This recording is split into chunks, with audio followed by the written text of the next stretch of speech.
Hey, Soraya. Hey, Jeff. Does it feel like we're back in the swing of it? It does. How do you feel, more importantly? I feel pretty good. Yeah, I feel pretty good. I had a little setback with my eye, but I think I'm heading in the right direction. I was telling you offline, I did a lot of sawing over the past week. We put new flooring in our guest room, and I wasn't wearing the correct safety goggles. I'm not even gonna. I Not think even gonna. my But the eye, important my thing is, my eye and sawdust are not best friends. So I'd say many eyes are not friends with sawdust. But the important thing is, you're here, you're feeling better, yep, getting and that's a good thing. Yeah, and I'm excited. I was telling you offline. If you don't mind, I wanted to pimp a couple of my record Please. CDs that came out this year. So, two CDs I was a part of this year. Um, one of was this White Glove Test was a band that I was in the '80s, and we Hmm. recorded this with Vitas Matade, who's been on our show. In fact, you can see Vitas here at the control room. This wasn't the session that we were at, but at this studio. So and he sings about this on his latest CD, right? We talked about that.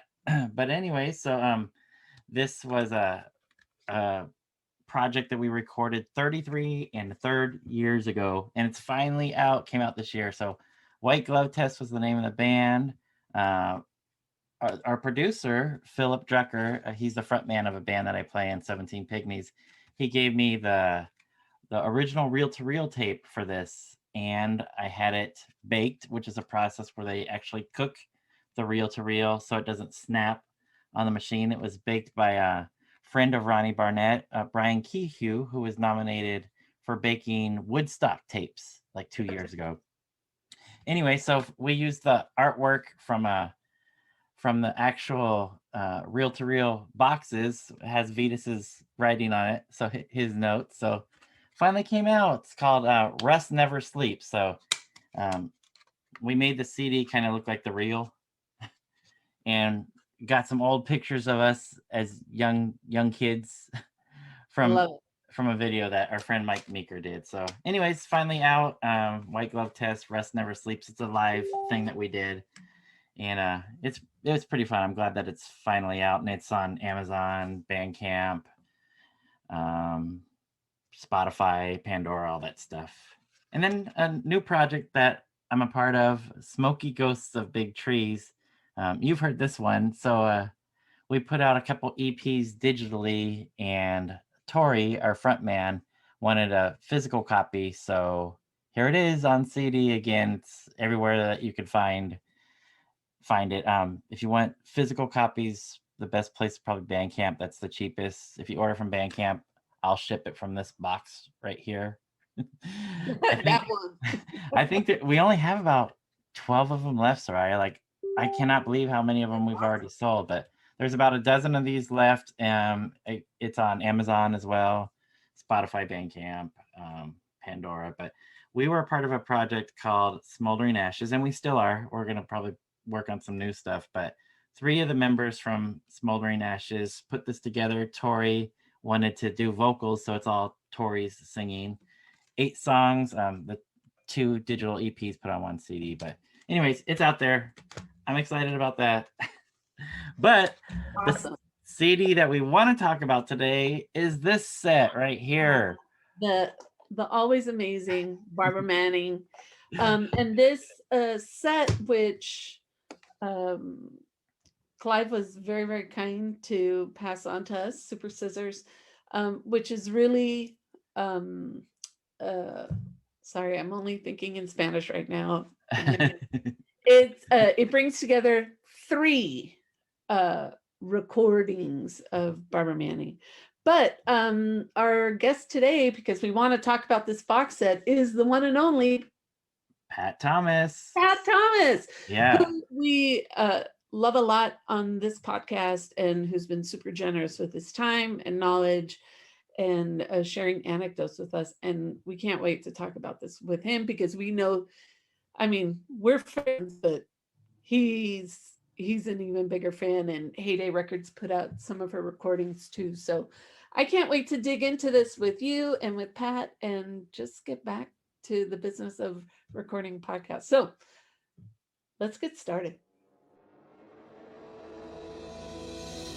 Hi, this is Soraya. And this is Jeff. Our podcast is called Paisley Stage Raspberry and Rhyme, a podcast where the two of us play music that we like and share anecdotes and background about the tunes. We hope you'll join our conversation. And without further ado, a grooviar. Let's get groovy.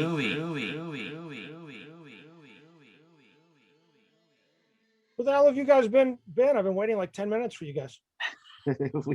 Sorry, technical issues, but we're here. We're here. Hey, Pat, it's so good to see you. Good. I was teasing. I'm 10 minutes late. For our listeners, I wanted to do a little introduction to let everybody know what we're doing today, because today we're talking to Pat Thomas, who I say is a Renaissance man. I know it's overused, but this guy's an author, a musician, producer, liner notes expert, book cool book in progress. This guy does everything. So we're MFA. That's right. I graduate in 3 weeks. Nice. The professor. There you go. The professor approves. Yes. Well, we wanted to welcome you back, Pat. And today we're going to be the professor. He's the professor, man. Well, we both are. You are. You're the real professor. I'm just, I'm the dilettante. So today we're talking about Barbara Manning's box set, Super Scissors. Oh, we all got it. Everybody's got one? Does everyone have one? All right. Yes. And this compiles the first 2 solo records from Barbara, Lately I Keep Scissors and One Perfect Green Blanket, plus a heap load of other goodies, which we want to get to, outtakes and demos. This was released, I believe, on CD in 2007 on Clive Jones's Rainfall Records label. And Soraya, I think you and I both learned about this when we were talking to Clive. Yes. On our interview, because I didn't know that this box set was put together. But we're excited to talk to you, Pat, about this, because you made this happen. So thank you for joining us to talk about this today. Yes. Hey. Cool. So, Pat, the obvious question. Yeah. How does the work on this box set get started? Okay, well, I was a fan and friend of True West, and so I had met Russ Tolman a few times, and the summer of '85, True West came through Rochester, New York for the second or third time or something like that. And I met their roadie. It was a guy named Mike Cloward, who turned out to be the drummer of 20th Day. Now, at this point, 20th Day hadn't made a record, or no one had really heard of them. And Russ said, "Oh, meet Mike Cloward. He's in this band called 20th Day, and I produced an album by them that's coming out in a few months through Restless." So when the album came out, I got a copy just because because I knew Russ and I had met Mike, and I was not prepared for and had no idea. I'd never heard of. Obviously, no one knew who Barbara Manning was, so I was completely blown away, by this album. And Mike wound up sending me a cassette version, which had like one extra track or something, nice, as well as a live tape. And then I spent the next year living in Denmark, all of 1987, or I'm sorry, all of 1986. I was living in Denmark. Anyway, this was just, I only had a handful of tapes with me. And so over time, I just became more and more obsessed with this album. And then by the time I got back to the United States in January of '87, 20th Day had already broken up. And I moved to San Francisco in October 1987. And like I said, I was so obsessed with this album, especially Barbara's contributions, that I basically just sort of tracked Barbara down. I mean, I'd only been living in San Francisco for about 4 days when I reached out to Barbara. And Barbara was a fan of Absolute Grey. She'd heard the Absolute Grey album. Absolute Grey album, of course, had come out a year or two before their album. I wouldn't say like Absolute Grey was necessarily an influence on 20th Day, but all 3 members loved Absolute Gray, partially because it wasn't too dissimilar to what they were already doing, right? Yeah. So Barbara said she wanted to play me some demos that she was working on. And so I literally showed up at her apartment with a dubbing deck, 2 cassette decks in one, Oh, you're right, right. and so, in hindsight, it's kind of funny. And so she gave me, or, we dubbed off maybe 2/3 of what became the Scissors album. Wow. And so I just, so I had this cassette, of like, half or 2/3 of Scissors. And for the next year, I just played it friggin' constantly. So when I decided to start Heyday Records, the first phone call I made was to Barbara. And I said, we got to put this out. And she said, well, we can do that, but we need to go into the studio and I need to record 1 or 2 more songs and mix a few things. So she at that point was working a lot with this guy, Greg Freeman. So the 3 of us went into the studio. Again, I didn't have official capacity. I was more just a fanboy and friend. And we recorded, a couple more tunes and mixed a few things or whatever. And so, the first 3 Heyday releases were my own album, Scissors, and the Viva Saturn EP. Yes. And really, really quickly, Barbara's album was the one that got the most attention and the most reviews. And, people like Yellow Tango heard it, and Giant Sand heard it, all these other guys heard it, other musicians. And so she deservedly became very well known very fast. And then about a year or 2 later, we followed it up with the One Perfect Green Blanket EP. And then, it was not surprising at all that she, then got signed by Matador, et cetera, et cetera, et cetera.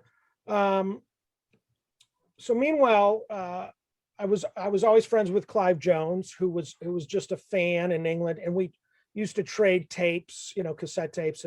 So I used to record every one of Barbara's shows. I have a bunch of live recordings.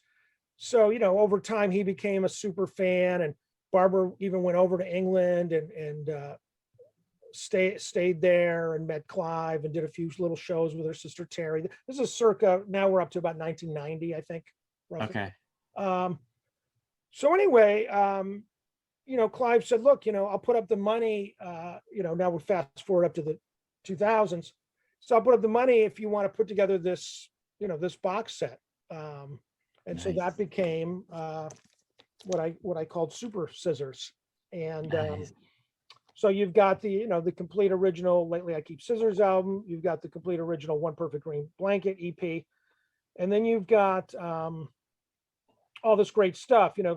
Some of these songs she recorded multiple versions of. So like CD3, where it says alternate version, electric version, those were actually done in the studio around the same time she was making Scissors. And then of course you have things that are marked home demos. And Barbara would record things. I think she had a 4-track, one of those 4-track cassette gizmos. Right. And then there's couple of radio. I guess not as many as I remember, but there's I put live versions on here of I guess mainly of songs that there were no studio versions of. Oh, okay. And I kind of just went for the best stuff. I mean, obviously I could have probably packed all these CDs and made them all like 20 or 25 songs. Yeah. But it's important what I try to do as a producer, and I did the same thing. We talked about this with the 11 CD Steve Wynn box. Right. In that case, frankly, there was no more room. I mean, all those CDs are almost packed to the 80-minute length. But even if they weren't, I wasn't going to throw a substandard thing on there just to have yet another song. So I try to be a little, have my editing faculties about me when I do this stuff. Nice. Yeah, we definitely want to get into a little bit more about the bonus material, but just as a connection with the Decade and Barbara Manning, they co-wrote a song that's on the Decade box set, Steve Wynn and Barbara Manning, from the eMusic disc. Right. Well, there's been a mutual admiration society going for a long time. I think Barbara told me that if you were to go to the Chico College radio station and you were to pull out the copy of Days and Wine and Roses, the Dream Cynic album, I think she wrote on the album, this is like 35 years ago, something like, I'm going to marry this guy someday or something to that effect. But, Steve, of course, had heard 28th Day because he was friends with Russ Tolman. But Steve was, pretty jazzed about the Scissors album, Rightly so. Yeah. Rightly so.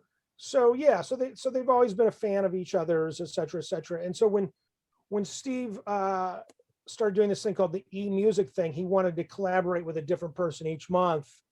And so Barbara was a no-brainer for him to reach out to. The other thing they have in common is they both love baseball, Oh, yeah. And at one point it probably would have made sense for Barbara to become part of the baseball.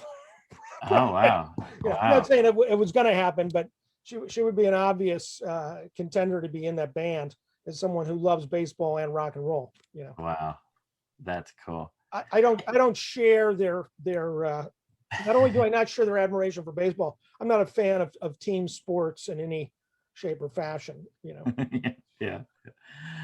I'm kind of with you there. Yeah. Hey Pat, the box set comes with this pretty cool booklet. I gotta say, it's got some great pictures in here, and some of the stories that you're telling us right now, like moving to San Francisco. But one of the things that I thought was really interesting in the booklet is where the conversation that you're having with Barbara, and she had a stipulation in order to do this that you would have to record a new song, Never Park, if this was going to come out.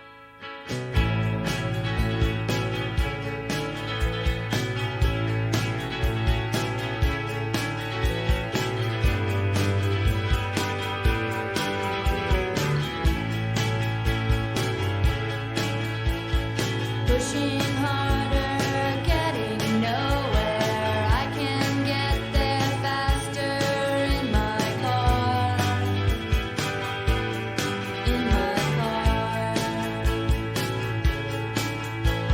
Swerve around, I tend to drift.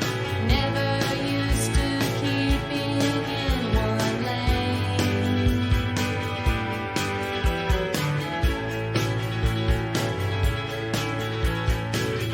The lines and lies, the vines and doors, never part, never part, never part, never.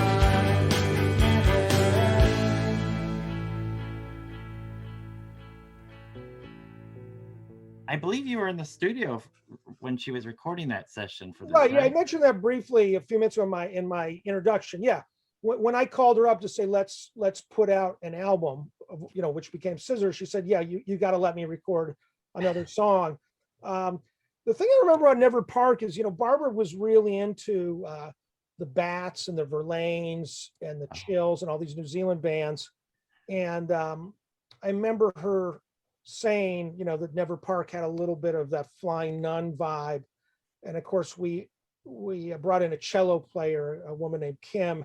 And if I'm not mistaken, I think the Verlaines had some songs with cello on it. It's been a while, but I think Never Park was a little bit of a musical tribute to her love of the New Zealand stuff. If I'm not, my memory is usually pretty good. So I think. Nice. Very nice. All right. So, Pat, we understand the CD was remastered from reel to reel masters, and we read some of your thoughts about the source material. Yeah. Can you give us or give our listeners a little more insight into using those masters for Super Scissors? Like, was this an easy process, hard process? Well, and what was the condition of these reel to reels by the time this starts taking? The reel to reels were in good shape. I sometimes you have to do, not to get too nerdy, sometimes you have to bake reel to reels, literally, because almost it's like the music is, the music that's on a reel to reel is there with glue. right? Because the way they make a tape is you've got the tape, and then you put like a glue on it, and then you put these very tiny magnetic particles on the tape. There's millions of them, right? And it's those magnetic particles that hold the music. So what happens over time, some reel-to-reels, when that glue, if you will, starts to decay. So if you bake a tape, you've got about a week to, play it again, digitally transfer. My memory is we didn't have to bake the tapes. Oh, And then, it says original, there was also, no surprise, some cassette masters. But I also remember in the liner notes that at the last minute, I think another reel-to-reel tape popped up. So I think there was a bunch of stuff that I would have used cassette masters of, but then all of a sudden I had this, reel-to-reel master reel. So I'd say 90% of this thing is from, a reel-to-reel tape. I mean, these are, this is not Pink Floyd's Dark Side of the Moon or something, to me, that's not necessarily the selling point, because Right. I mean, part of Barbara's charm is, it has kind of a lo-fi, mid-fi sound. I mean, even the original studio recordings were done on an 8-track reel-to-reel, so we're not gonna have this as an album you play at the stereo store to get the guy to buy his new speakers, but right. nevertheless, it does sound great in its own indie rock way, for sure. Yeah, and I think I've read some of your comments about source material and how Yeah.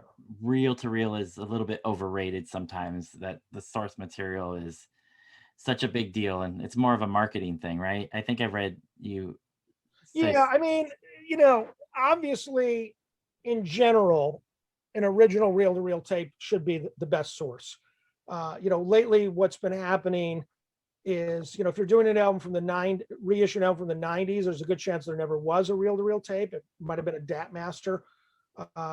There's a bunch of record companies out there that literally go to Amoeba and buy a CD to put out their vinyl.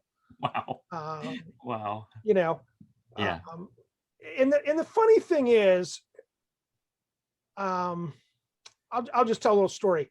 Years ago, I worked for a record company and we put out Richard and Linda Thompson's Shoot Out the Lights on vinyl. And it had been done on vinyl back in the day, like 1982 or whatever. But it was the first time it had been on vinyl. This was like the early 2000s, right? Wow. And the reel-to-reel tape couldn't be found. And I had a Rykodisc gold CD, Oh, audiophile CD. yeah. So that was the master, okay? And something about that CD and the way it was mastered, the vinyl had this amazing sort of 3D sound, it just sounded great, right?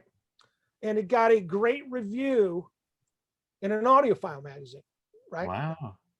Now, that particular gentleman claimed on Facebook about a year ago that he could absolutely positively tell when something was mastered from a CD. And I said, well, dude, I said, I'm here to tell you that you can't, because I saw you praise something 15 years ago that was mastered from a CD, right? That's hilarious. In general, yeah, you don't really want to use CDs as masters. And obviously, Shoot Out the Lights was recorded, to analog back in the day. But anyway, it's all, to me, it's all a little bit overblown. I mean, Yeah. I have a really nice stereo system. It's in storage. I listen to almost everything on a friggin' boombox, Oh, right? And I Nice. love the sound of the boombox. I also have a CD player in the car. I love listening to CDs in my car. yep. Same. Um, Yeah. And then the other thing in my last part of my rant here is, brand new vinyl can cost like 30, 35 bucks now. Yeah. One is wickedly expensive. And two, sometimes you buy it and it's crackly, Mm. right? Or maybe it just doesn't sound that friggin' good to begin with. I just, I don't know. Yeah. I'm with you. I appreciate that rant. Yeah. But pulling you back into Super Scissors, Right. we know, going back to Steve Wynn's Decade box set, which you also curated, we know that you guys hold yourself up in a hotel room and you went through all of these Yeah. hundreds and hundreds of songs. So how did you come up with putting all these bonus tracks together? Was there a lot to choose from for Super Scissors? Well, I or- had, the thing is because of my friendship with Barbara, and because I was such a Barbara fanboy, I had most of this stuff already, and I'd spent a lot of time with it. You know what I mean? So, so it wasn't like it was all sprung on me over one weekend. This was stuff I'd been listening to for years, most of Got it. it. Yeah. But nevertheless, I spent, I spent a few weeks going through it, and Barbara pretty much just let me do my thing, kind of in the way that Steve Wynn does as well. You know, so in fact, my memory is I think Barbara heard it when I handed it to her. You know, Oh, um, and I think she was flattered that that we did it, and she also particularly liked that I'd gotten some quotes from some of her heroes. I think Robert Scott of the Bats is in there. nice. Byron Yes. Coley, journalist from Forced Exposure. Again, kind of, I don't think I told her in advance. I wanted her to kind of be surprised, by some of the quotes and things that are in there. I'm a fan of surprises. I'm always a fan of a surprise, so this was really nice to see. Yeah. Barbara for me, and I know some of your listeners will chuckle like he's smoking crack. I mean, Barbara for me is right in there with some of my favorite artists, Neil Young, Sandy Denny, Nick Drake. And part of the problem with the media is that it's assumed if you're not on a major label that you're somehow less than or less important than, like for example, NPR a few years ago did 100 best female artists, right? And great list, everything from Nina Simone to Joni Mitchell, whatever. But it was completely devoid of any female artists that had always just been on indie labels. And then they said, well, maybe eventually we'll do that list, right? Why can't it just be one fucking list, right? Yeah. I lived in Germany for a few years and have traveled around a lot in Europe. When a German magazine or an Italian magazine does a list like that, you'd be pleasantly surprised of the mix. I mean, sure, it's generally going to be major label artists because that's who everyone's heard of, right? But over there, you could see, let's say, Ricky Lee Jones, Warner Brothers recording artist, and Barbara Manning, heyday Matador artists on the same freaking list. So we've ghettoized the American media, in my opinion, over the last 30, 40 years, has ghettoized these indie musicians, like the Rolling Stone record guide, of which there's been many volumes, although I don't think there's been one in years. But, when that came out, I knew it wasn't going to be packed with indie artists, right? But it didn't even have, from memory, like the bigger names of the era, like Husker Du, the Minutemen, Dream Syndicate.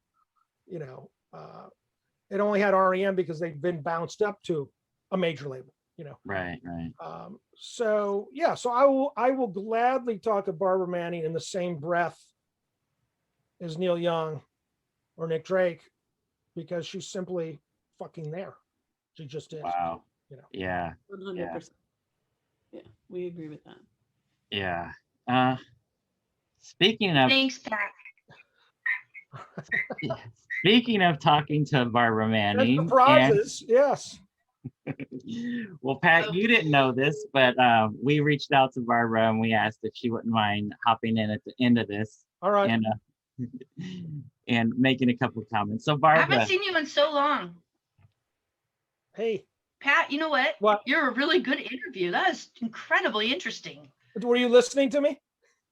Of course. Yeah. Okay. Because I want to make sure you weren't going to annoy me. Oh, okay. Good. Okay. I love how you came in when I basically said you were God, and then you're like, okay, I'll let him know I'm here. Yeah, that's kind of how it was. Like, okay, I just got to touch the top of my. Yeah. Right. Yeah, here you go.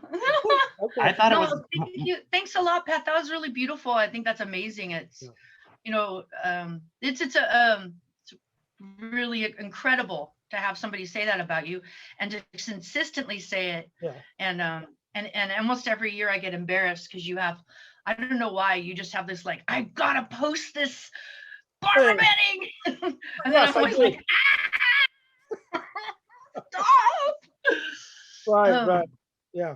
but no, it's never stopped. Your enthusiasm and support has always been there, and I really appreciate it through thick and thin. Thank you. So thank you, Pat. Thank you. So Soraya, we're not done asking Pat questions, right? No, I still have one more. Okay, Um, go ahead. only one more? I'm gonna grab something while you're talking. okay. So he leaves. He leaves for the last question. Well, Okay, I'm well, back. Barbara, It's not the last, but I definitely have one more Okay, I wanted to ask. all right. And I wanted to ask about how all the photos that came together in the booklet, because that's one of the things that's really impressive is there's a lot of photos that I can't find in other places. They're here. Right. So what was that process like? Were those shared from Barbara or from other fans or things that you had? It was things that I had because, pre-digital, the only way to have a photo was to have a photo, right? Right. Nobody had a hard drive. So every time Barbara got photographed, especially during the years that her and I were kind of working together with Heyday, I made sure that I got a copy. But Barbara did, like, for example, the one you just flashed, which is her and Greg in the studio, that would have come from Barbara herself. I wouldn't have had that. Okay. I forgot that was in there. That's cool. yeah, there's some great pictures in. But yeah, I have a, Yes. oh yeah, oh my God, that's Chris von Snyder. And I forgot he was in there. I haven't looked at this box in a long time. This is kind of fun. Keep going. Okay. Yeah. That one I had turned into this giant poster 20 years ago. What? I did not like the No. fact that you had that. No, Barbara came over Bothered to my the hell out house. of me. Barbara came over to my house one day and she said, "What the fuck is that doing in the wall?" Now you'll be happy to know, Barbara, that it's been off the wall and it's completely covered in dust now because I haven't hung Oh, it that's up. good. That's a good I've been hung it sign. up- Yeah, I've been hung it up in a long time. So You could probably sell that on eBay, by the way. I probably could, I can take care of that for you. Yeah, that's one of my favorite photos. Greg, great. Barbara, and Melanie Claren. That's a killer photo. Keep going. This is entertaining. I'm loving this. I was just gonna flip through while you were talking about compiling all this. Yeah, I because- know that photo. That was something I had. Yep.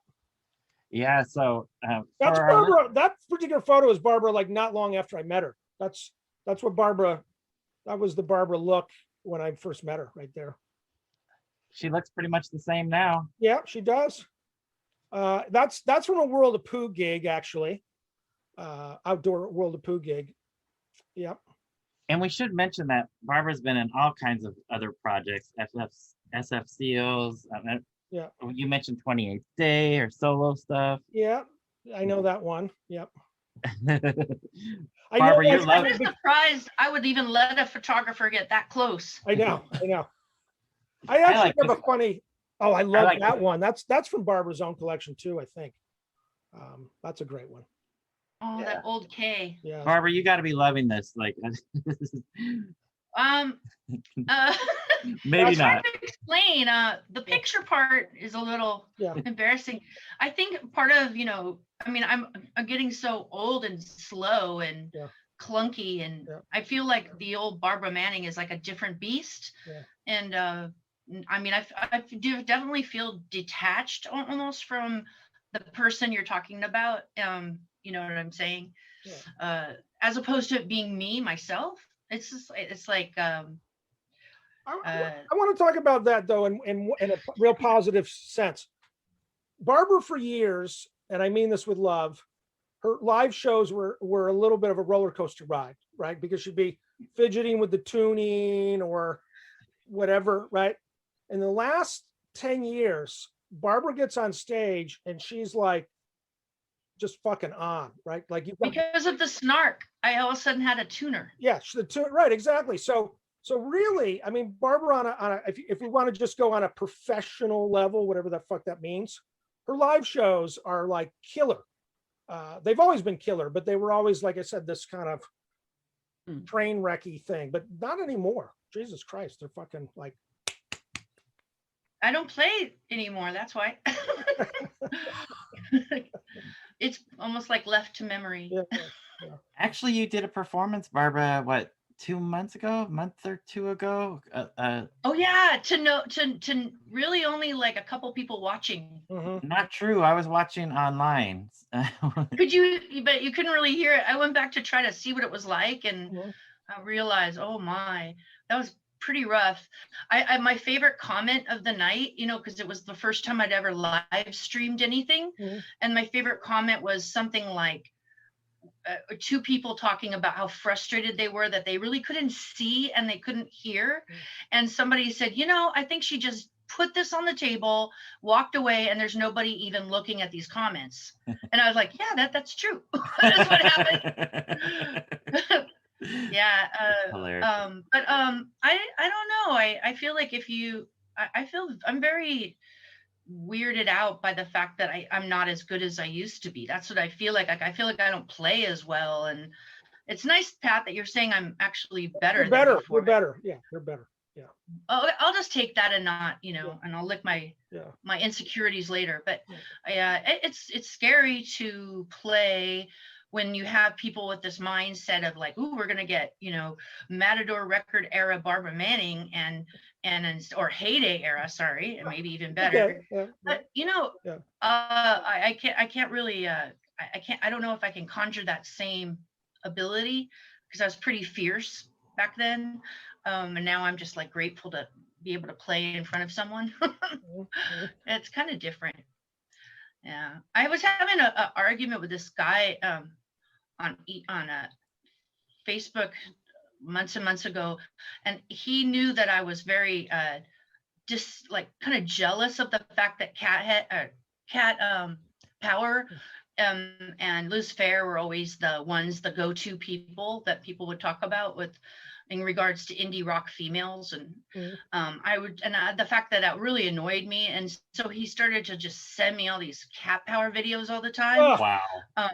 With like messages and stuff, and I was just like, wow, you are using Cat Power like a fucking, you know, paddle or something, slapping me with it. And it's just so weird to think about that, but it was really because I gave that power over, you know, like I was jealous of it, so I would react. So I started to like going, well, you're gonna have to start loving everything so nobody can do that again.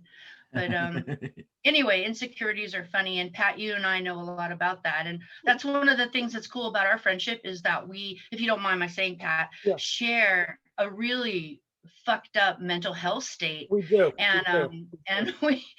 and we do. I know I do, and I know he does, and he'll say the same Yeah. about me and himself. And Yeah. and so there's been times when we've related the best. Yeah. Nothing to do with music, just Agreed. trying to kind of get us pull each other out of really Yeah. deep And depression. there were some intense phone calls many years ago. Oh yeah. And My favorite one though of the bad ones Yeah. are when you called and said how happy you were just to be in the hospital, like you were like in bliss because like after a particularly bad episode, which I will not, you know, sure. I'm not going to tell on you about, Yeah, you can talk. but Yeah, go ahead, it's good. but I'm sure that the drivers on the bridge were a little annoyed. But after a particularly, you know, harrowing event like that, you Yeah. know, you called me and you wanted to let me know where you were. Yeah. And also you're like, I'm having a hell of a time. This is like the best place I've ever been. Like I've got a room and a bed and people bring me food and they talk to me about my state of mind. And I'm getting more attention and love than I ever get. And I was thinking, yeah, it's Yeah. that's true. Yeah. That's true. Yeah, no, it's true. And on the reverse, I remember a panicky phone call from Chico a dozen or so years ago. Oh yeah. And I Yeah. Well, you know, yeah. I have to say though, the problem with a mental health problem is that it is not situational as much as it is just it's chemical. Yes. And so you can be in a great environment, or you know, you could be having the best time in the world around you, but you still feel like you don't deserve it and you're a piece of shit, and Yeah. that everyone who's saying something nice don't really mean it. And I mean, you just, you know, you believe that. I mean, And, look at the. I mean, I don't know anything about him, but you know, didn't the guy from Soundgarden kill himself after a great show? Right. I mean, Yep. you know, in a like I said, I hotel know room. nothing about this guy. I'm not judging him in any way, but you know, it's hard to believe that you could do a show in front of 5,000 screaming fans and then go to the hotel room and off yourself, right? I mean, who the hell knows what he was thinking? But Barbara's right. It's not always situational. It can be chemical. I also think these things kind of go in cycles too, a little bit sometimes, I think it's there all the time for me. I think it's a constant struggle. Yeah. And this year has really brought a lot of things to the front. Yes. For me too, because I'm also struggling without a job. Yeah. And so that's when you don't have a job, you don't have that, you're not adding to the pot of the people who are, taking care of you. And that's one of the hardest things for me to deal with mentally, is not like pulling my own weight. But speaking of, I wanted to ask you, Pat, because I don't want us to run out of time. Sure. And I want to have a question too. So it's almost like I feel like that time when I was walking with my grandmother and I was saying, will you show me when you first saw me as a baby, where I was when I was born, and she took me to the exact hospital, and Right. she's telling me about where I was like laying. So I kind of feel like I'm asking you this, but can you tell me a little bit more about the process of picking songs and, did you just use every single thing you found on those tapes or what? No. And then also, hold on. And I also want you to include, and talk a little bit about the person you were hiring to do the actual physical engineering, which I think his name is Mark. Yeah. Oh, okay. So good idea. I would love to hear about Mark and about how you work together and that process. That would be really awesome. Okay. I was saying earlier, which I'm not sure when you tuned in, that a lot of these songs I knew because either you had given me tapes or what we should make. Or you had just decided to dub them. Right. Greg Freeman had given me some stuff. And so by the time it was time to do this box, I knew most of this material in some way. But I was also telling these two, our hosts, that I am a fanboy, but I also know when to like edit. And so there's definitely stuff that's not on here. I couldn't tell you what it was anymore. But in other words, I didn't put everything but the kitchen sink. I put the kitchen sink minus the everything. And the thing is, which is interesting, is like if you go to CD3, like some of these are totally different. Like something you've got isn't good is acoustic rather than electric. Prophecy Written, I think, is electric, maybe even with a band.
Because the worst thing is what you don't want to hear is a song that basically sounds just like the one you already know, minus the bass player or something. You know what I mean? So I feel like I picked things that were, kind of cool and different.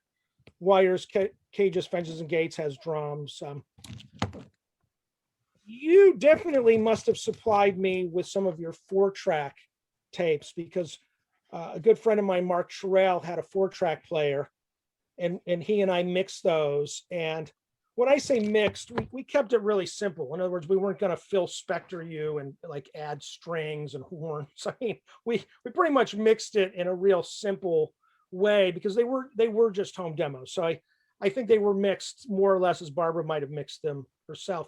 Now, the one thing that Barbara and I have always butted heads on is one thing. Well, many things, but for purposes of this box, Barbara is not a fan of Barbara's voice necessarily, and I think Barbara's voice is one of the key reasons to fucking listen to Barbara, right? Agreed. So when we Agreed. were in the studio, her and Greg Freeman, who was the engineer and kind of Barbara's co-producer, Greg is one of the rare engineers that sees the vocals as an instrument.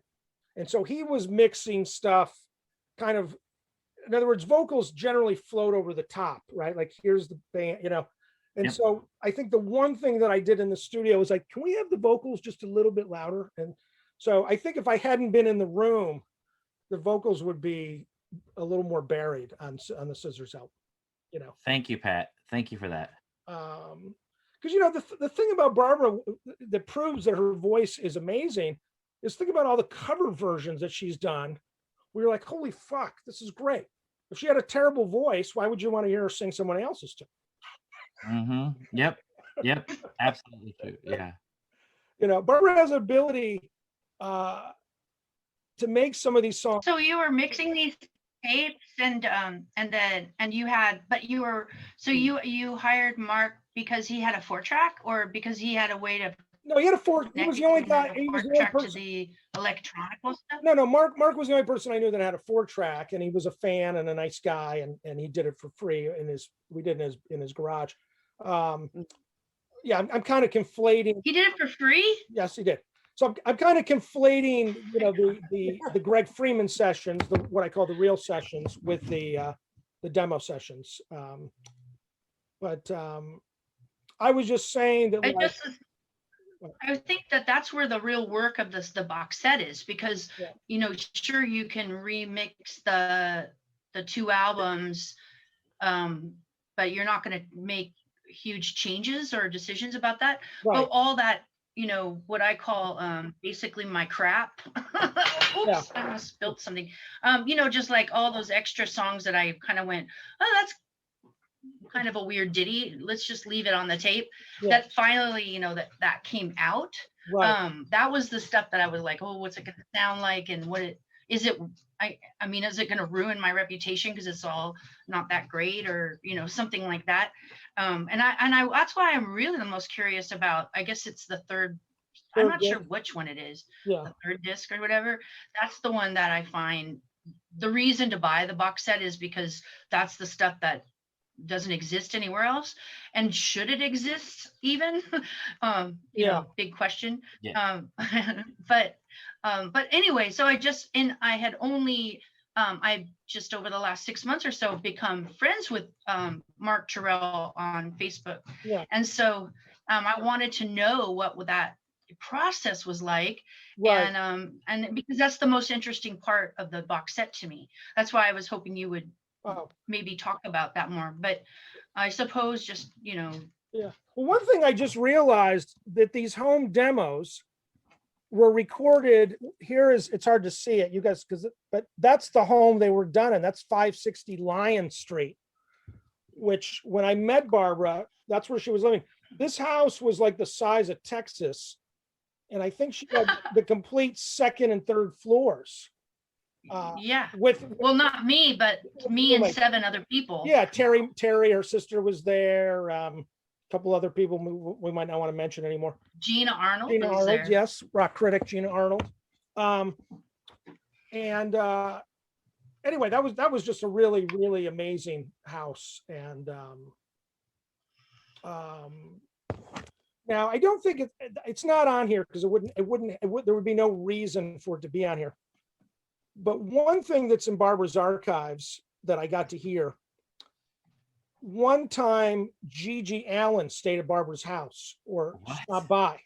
Okay.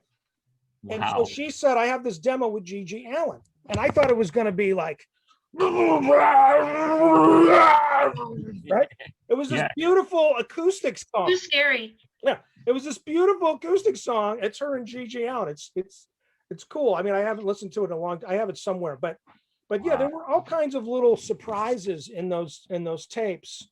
I feel like there's also on here a X-Tol song. Did that make it on here? Yeah, Cheap Holiday song.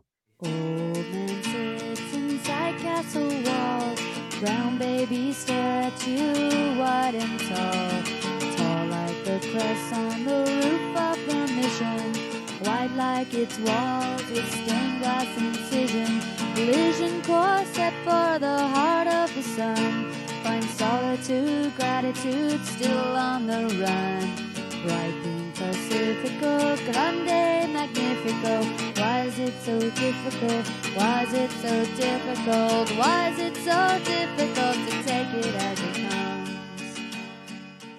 Extol were this really cool band from San Francisco that had Jay Neo and our good friend Mick Freeman. He's the one who wrote the song. Yeah, and so there's For Pity's Sake is that Sneaky Feelings, right? Yep.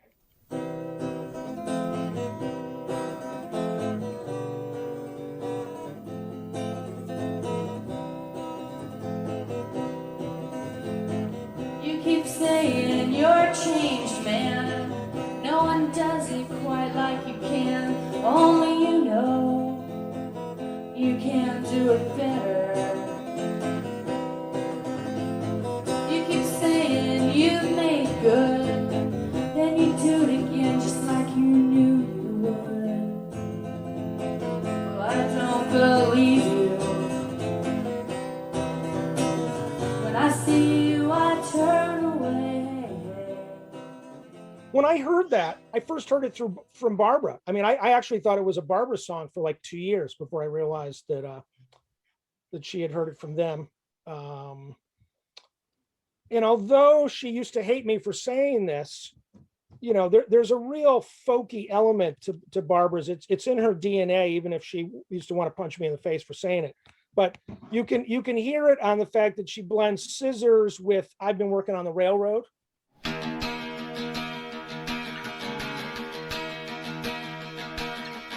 I've been working on the railroad all my livelong days.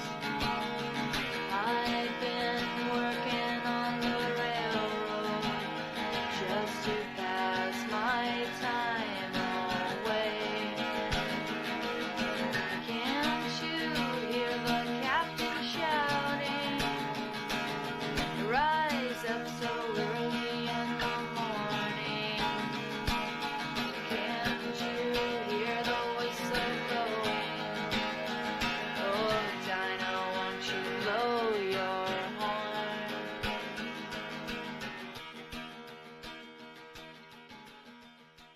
Which is an old traditional song, and even the fact that she recorded This Train with 28th Day, which is a Yep. Peter song. So you know, I can tell that you're getting your master's degree. Congratulations, Pat, because you're kind of using evidence with your reasoning. And I really like how you're wrapping it up kind of like in a kind of conclusionary way. right. Thank you. You're very professorial. I'll start calling you the professor now. Well, thank you. So yeah, there's I mean, Barbara is sort of the missing link between sort of indie rock and folk music, you know. Well said. Yeah. I'm sure there's a lot of people that can fall into that niche. Right.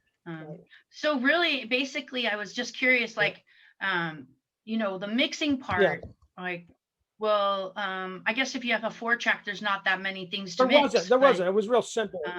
So yeah, But you know, you'd want to get it all processed and, you know, into the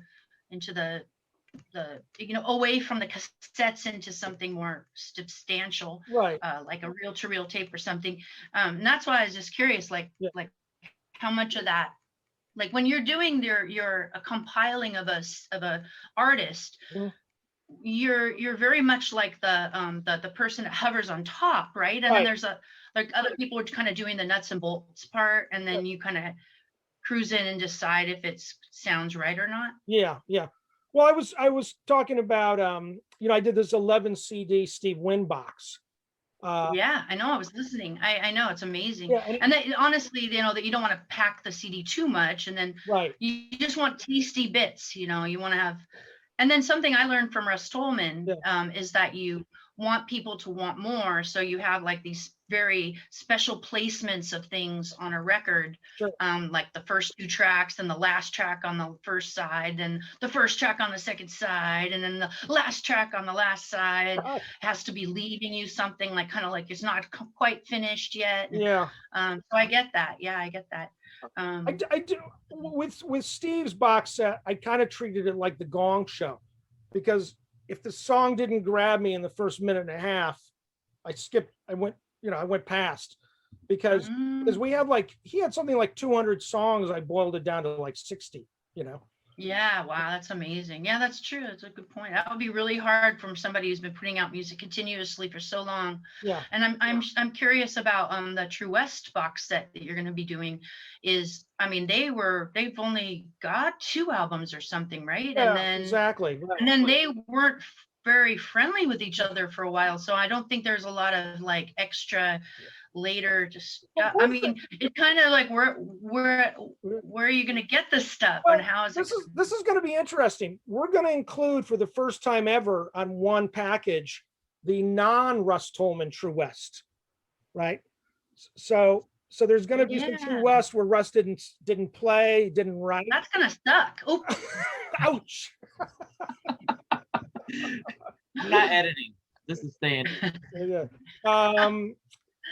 But it's going to be an interesting project. Also, True West did demos of 1 or 2 songs that Russ wound up putting on his first solo album. Oh yeah, right. That's on Totem Poles, Glory Holes.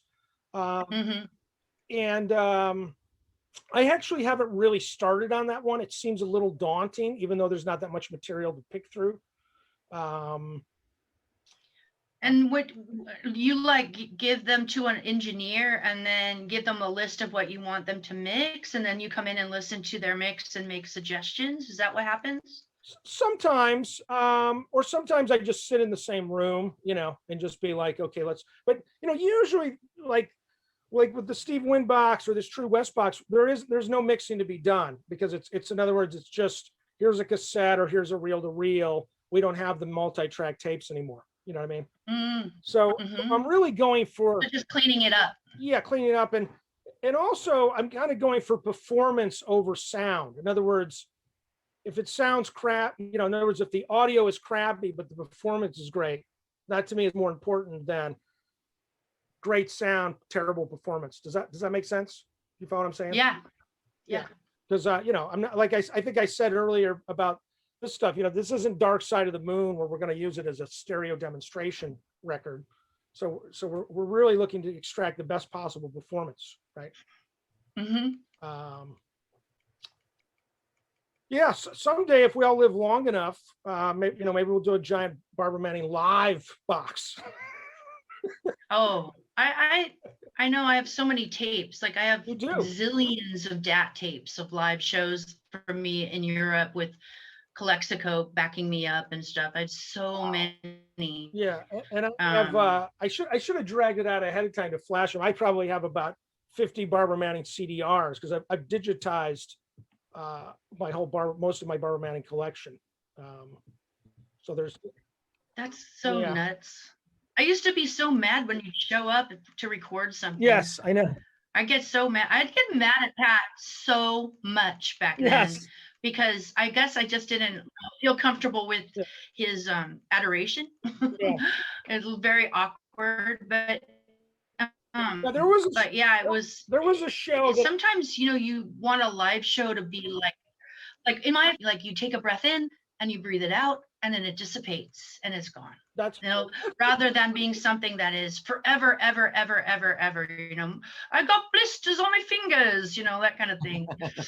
Use my bad accent. No, you're right. In fact, one of the few shows I didn't go to back in the day, some other nutbag came up to Barbara afterwards and said, "You're Brian Wilson and John Cale rolled into one." Do you remember that? Wait, you weren't there and you're asking me if I remember it? Well, you told me. You said, "Yeah, I met some crazy guy last night who came up to me." Because I honestly only remember you telling me that. Oh, okay. That's as far as my memory goes with that. But But yeah, sure. People start to that's a pretty cool compliment, actually. I probably didn't take it for what it was worth back then. Yeah. Well, it's sort of like you've got a dark side, which is Kale, and you've got a pop side, which is Brian Wilson. Oh, thank you. That's how I look I at it. like that. Thank you to the fan who said that a long time ago Whoever he might through be. the filter of Pat Thomas that remembers every single thing. Exactly. Exactly. That's why Um, we like having Pat on the show, because Pat is amazing archivist, and he's got a lot of stuff in here. I recently did one of these with Chuck Prophet, and a bunch of He's so funny. he is funny, but a bunch of fans said to me, our favorite part was Pat telling Chuck his own stories that Chuck couldn't remember. You know, Yeah, there you go. Yeah, well, he went through his risky business he period. did. He did go through a risky business period. Yeah, he's long since out of it. Pat, I had one last question before we wrap up about Super Okay. Scissors, and it's the visual. How much of a part of the visual were you? Because it looks like when I first got it, I thought, okay, there's some coffee It's stains. damaged. Yeah, I I said, want to. Yeah, we need to talk about this. Okay, first of all, the artwork is all done by a guy named Nat Russell, who lives in Indianapolis, Indiana, but he used to live in Berkeley, and he's quite a bit younger than us, but he was a fan. He purposely, because this is archival, he purposely did this water damage, right? But when the box set first came out, I got letters asking me if I could send them a clean copy. In other words, people thought it was truly water damaged. I did. When I got it, I did. Yeah, no, that's the whole point. That is so rad. Yeah, it's That's so like rad. It is The most excellent part of it. It is. It's so fucking cool. And I couldn't believe that people thought it was real water damage. But you know, I'm looking at it now, and it does look real. It looks, It It does. yeah, extreme. Funny that I always thought it was a coffee stain. Well, he might have done coffee stains to go for the water. You know, I should ask him actually how he did that. It's funny how we've all seen tape reels with water damage. Yes. Yeah. In order to be able to recognize right away what that is. Yeah, that's right. That's exactly right. Yeah. All right, before we let you guys go, Pat, you're the Barbara Manning expert. And you probably know everything about Barbara, but if you were on our side and you were going to ask Barbara a question, do you have one question relating to this or Barbara's musical career that you can ask her? Well, you know what? I think it would be cool because Barbara and I haven't talked about this in probably 30 years. I'd like Barbara to talk for a minute or two about her songwriting process. If I know it's hard to talk about it because it's kind of like in your head and your heart, but maybe she can talk about that a little bit. It's easy. I feel like it comes over like a cloud, like you kind of like have a fog. Actually, it's more like a constipated feeling, like you're feeling like you suddenly feel extremely solid inside and you need to get it out or something. Like it's a very physical feeling. So so there's that.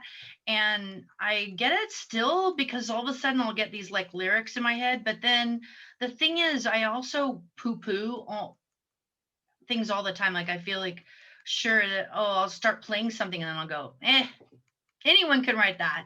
Like it just doesn't seem complex enough or edgy enough or meaningful enough. So I would say that the writing process is not hard, and you can either spend time on it like where you work on it piece by piece and take it apart and put it back together, which is a great way to write a song, or it writes itself in like a minute or two and you just have to make sure you have a tape recording going because it sort of works through you at the time. I call those muse songs because those are songs that are like, wow, amazing. They wrote themselves. And then I most recently wrote a song. I know, Pat, you heard it. I think, pretty sure you heard it, where somebody paid me a good amount of money, just enough that like it was like my rent money a couple months ago, to write a song. And they told me what they wanted me to write about was a mathematician who had mental illness. Right. And I had really I loved writing it. It was so fun. I just did all this research, took tons of notes, started to figure out like what kind of sound I wanted, played the guitar with myself, and then like wrote more lyrics. And the song was written like in a week. And it's a pretty solid, like it's got, good chunks of stuff in it. And I feel like it's a good song. It's not an emotional song for me. It's not like I'm singing about my life.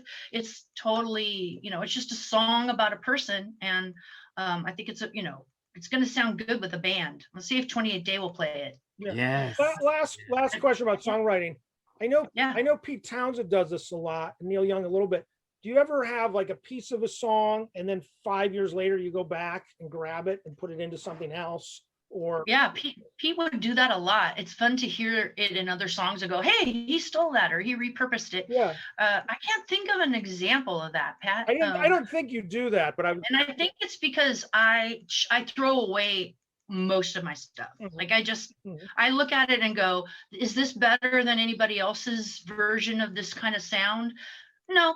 So I just get rid of it. Like it has, I feel like a song is only worth keeping if it's got something that like, whoa, I don't think anybody's done that before. Or that's new, that's for me when I hold on to a song and work on it more. But most of the time it's like, wow, anybody could have written that. And a lot of times I listen to music by people, not necessarily the electronical modernist stuff. I don't really feel like I could do, but a lot of times I listen to like singer-songwriter stuff. And I think if I had written that, I wouldn't have presented it because it's too easy. Mhm, mhm. So in a way that kind of discourages me from doing more music because I feel like, like so much of it's already done. Like give me something else, or just give me something raw and I'll go back to the 70s and jump around. Well, the one thing you don't do because you don't tend to repeat yourself musically, which I love.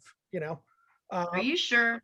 Well, I have sort of that Barbara Manning sound. let me just, yeah, you do, but let me just say that, and I'm not going to mention names, but some of our peers will send me a collection of their songs. Go, Pat, go through these for me, and I'll write back and say, well, you already wrote and recorded the song 4 times, and Ouch. and I'm not trying to be a dick with that, but I'm just saying that some songwriters sort of have this template and they keep sort of redoing it.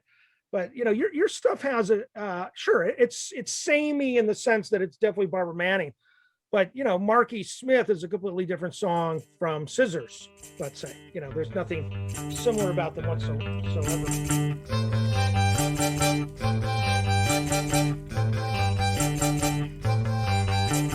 Went for a walk and I turned the block. Who did I see there? There was nothing but me there. But could it be? Oh, the man of my dreams, Marky Smith and his bricks.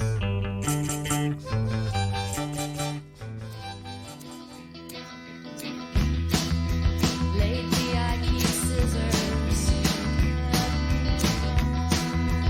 had a fabric into shapes. There's no thread in the needle, so the pieces tend to stay that way. Pat, you continue to be my best fan. Thank you very much. Yes. Can you believe that Jeff was in a classroom and my dad was the teacher? I love that. He was. Yeah, isn't that great? Mr. Manning. It's so Mr. weird. Manning. It's Civics. so weird. Yeah, I'm so glad that there's that connection because I have so much confusion in regards to my relationship with my dad. Yeah. So it's really nice to have that really clear, like, Yeah. I like that. And he was always very well. When the record came out, he was very proud the way that he talked about you. And Wow. yeah, I didn't know what was going on. Which record though? 28 20 Day, Do you remember which? probably The 28 Day. 28-day record. Yeah. Yeah, Oh, because really? we were Oh. talking about it. We thought it senior high school boys, we thought it had to do with a woman's cycle. So we're like, oh, 28 day. Kind of did. Yeah. I think it did. Oh. So Barbara, Pat's not one for long podcasts, and we tend to ramble on, but we wanted our last question to be from you. Did you have any last questions for Pat? You've already asked a couple of really good questions especially about the process, but Well, sure. Let's ask this one. It's kind of obvious. Pat Thomas, When are you going to put out a Pat Thomas box set? Well, I am just, two things. I'm going to put out a new old Pat. I'm going to do a Pat Thomas album of stuff that's already been recorded that only came out in Germany. I'm also doing this thing. You might have heard of, Chris Kagavas turned 60 recently. And Yes. so I was asked to record a Chris Kagavas song along with a lot of his other friends. And that was the first time that I've sang anything in like 20 years. So I've Mm. decided with a buddy, I'm going to record like a dozen cover songs by my friends. Oh, one of mine. Right. And I'm going to put that out on Bandcamp, Yes. Awesome. So I'm going through friends' songs. And if you've heard the Kagavas song, I sort of deconstructed it. I didn't want to spend more than an hour recording it, right? So I want all of these songs to be really kind of rough, Visceral. Yes, exactly. So yeah, when Barbara first met me, I fancied myself as some kind of singer-songwriter, of which I was kind of neither. But I did play a little guitar, and I did record a bunch of songs, and I You play drums. play drums. Yeah, that's really my best instrument, for sure. So. Well, All right. folks, I think we should wrap this up. We've been talking for 70 minutes. Yes. The Thank Barbara you. was a wonderful surprise. I kind of like the fact she was lingering in the shadows while I pontificated. Cool. Yeah. Barbara and I, it was a last minute thing. So Yeah. we had no intention of bringing Barbara on, but Barbara, thank you so much for being real sneaky. No problem. We really appreciate it. And for our listeners who don't have it yet, it might be tricky to find, but go out and look for this box set. Okay. Soraya and I are both big fans. So Pat, thank you for making this happen. Barbara, Thank you. appreciate the songs. Thanks, And Barbara. Let me know when you're posting. Yeah. Okay. Yeah. I'll be reposting this one for sure. Cool. I bet. All right. Bye-bye. thank you both. All right. Yeah. Thank you all. Thank you. Bye-bye. Bye-bye. Cheers. Bye. Bye-bye. Well, Soraya, we pulled off our little sneakiness and we snuck Barbara on. I kind of dropped a couple hints along the way. I was mentioning surprises and talking to Barbara, and then we brought her on. So that was pretty fun. Looked like you're having a little bit of technical issues on your end. I am. I don't know what it was, what it is. I do know that my internet provider has been working up and down my street this week. So I do apologize for that. But again, the most important people No worries. were heard, and that was Pat Thomas and Barbara Manning. Yeah. So any thoughts about the conversation? First of all, it was great.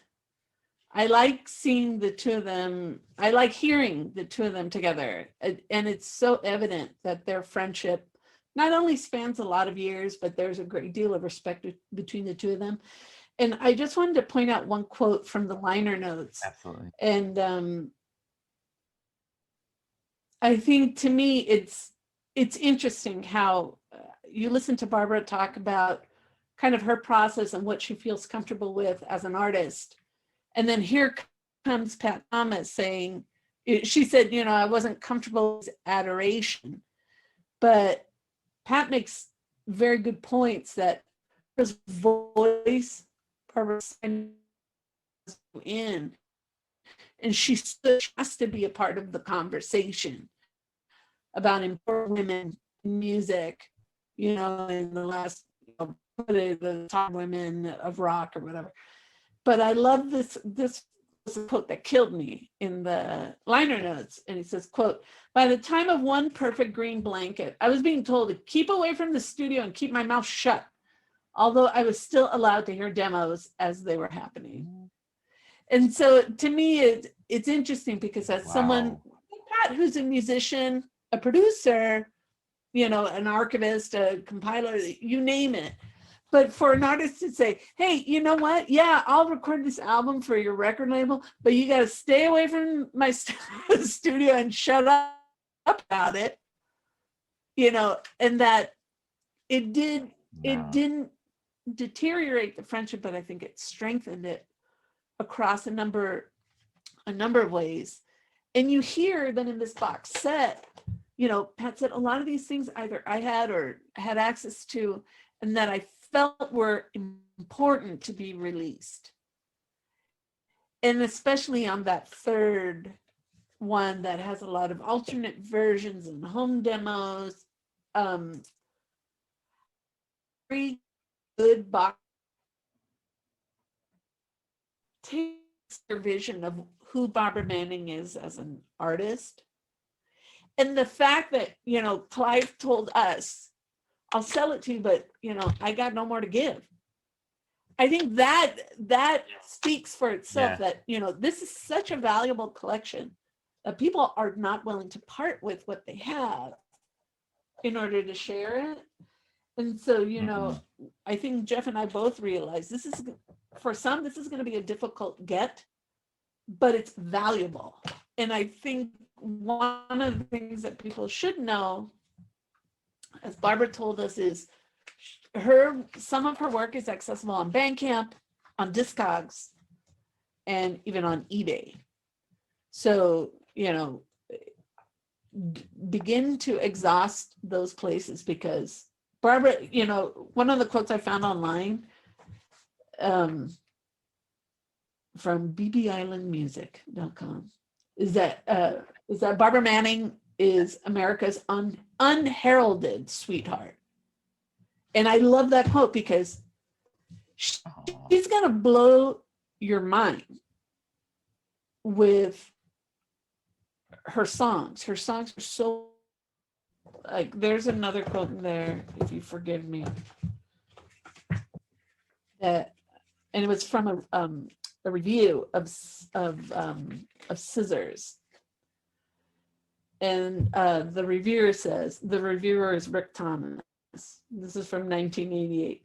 The playing is solid throughout, almost minimalistic, in keeping with the nature of the songs, and includes excellent moments provided by Cole Marquis on Make It Go Away, and the wonderful cello of Kim Osterwalder on Never Park. Woman, and I can't help seeing that young girl with the crumpled pieces of paper every time I spin this record. It only adds to my own satisfaction that she finally is where she wants to be. And in the end, we've both benefited somehow.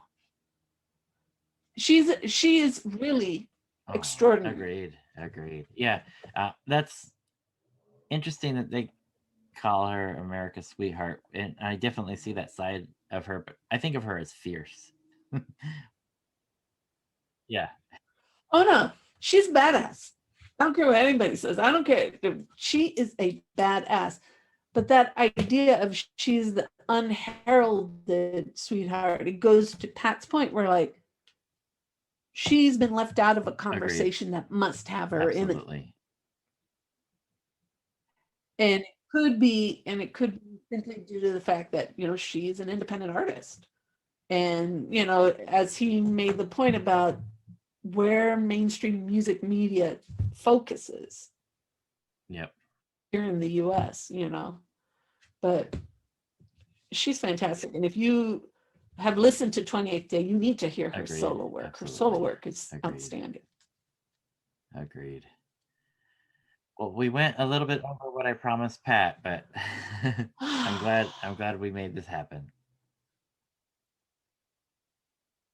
I think it was a good conversation and a necessary one.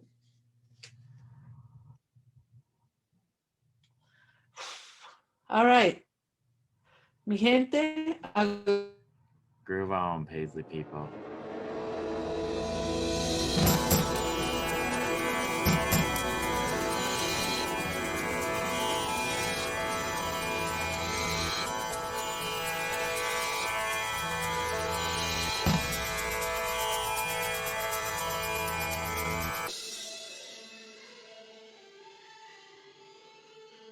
I know, I better go. Okay, goodbye. Get rid of me. How are you going to get rid of me?